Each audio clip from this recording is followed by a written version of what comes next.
الحمد لله نحمده ونستعينه ونستغفره ونؤمن به ونتوكل عليه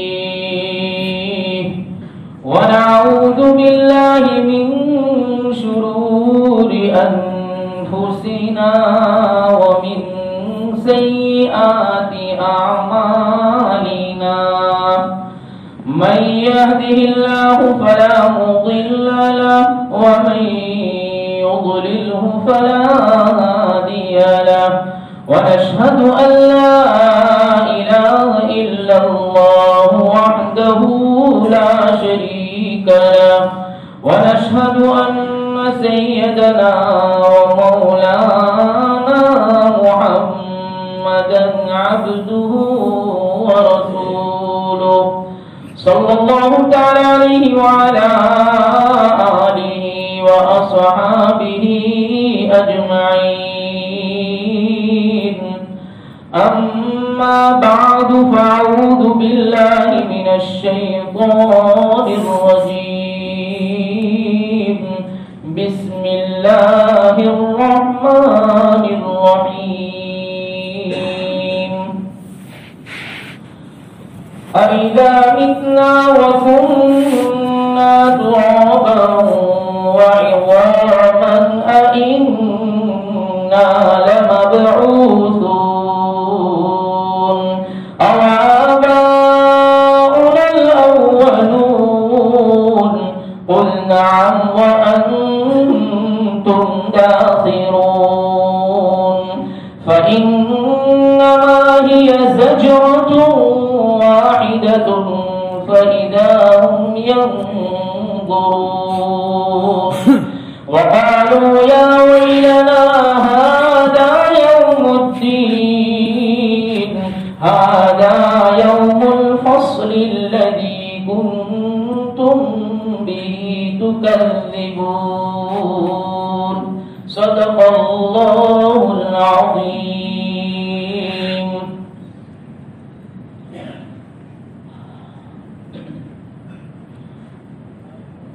محترم سامعین کرام،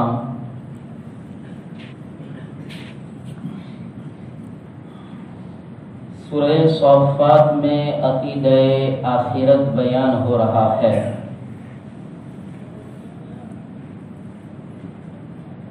جس میں بعد الموت، مرنے کے بعد دوسری مرتبہ زندہ ہونا، اس عقیدے کی باتیں چل رہی ہے کہ جب اہل مکہ سے بعد الموت کا تذکرہ کیا جاتا تھا اور ان کو دوبارہ اٹھائے جانے کے بارے میں بتایا جاتا تھا تو وہ تمسخر کرتے تھے اور یہ بات ان کی عقل میں نہیں آتی تھی، ان کی عقل اس کو تسلیم نہیں کرتی تھی اور وہ اس کا انکار کرتے تھے اور کہتے تھے نہ مرنے کے بعد زندہ ہونا ہے، نہ قیامت ہے، نہ دوبارہ اٹھنا ہے، نہ حساب کتاب ہے، کچھ بھی نہیں ہے. اور اس پر مذاق کیا کرتے تھے اور مذاق کر کے کہتے تھے أَإِذَا مِتْنَا وَكُنَّا تُرَابًا وَعِظَامًا أَإِنَّا لَمَبْعُوثُونَ. اور مذاق کرتے کرتے، استہزاء کرتے کرتے، نبی کی مذاق اڑاتے اڑاتے، بہکی بہکی باتیں کرنے والا کہتے کہتے کہا کرتے تھے کیا ہم مر جائیں گے؟ أَإِذَا مِتْنَا، کیا ہم مر جائیں گے؟ اور وَكُنَّا تُرَابًا، اور ہمارے ذرات جب مٹی میں مل جائیں گے اور ہم مٹی بن جائیں گے، گد سر کر مٹی بن جائیں گے، ہڈیوں کا ڈھانچہ مٹی میں تبدیل ہو جائے گا اور سارے کے سارے ذرات مٹی میں پیوست ہو جائیں گے، خلط ملط ہو جائیں گے، مل جائیں گے، اس کے بعد دوبارہ زندہ ہونا یہ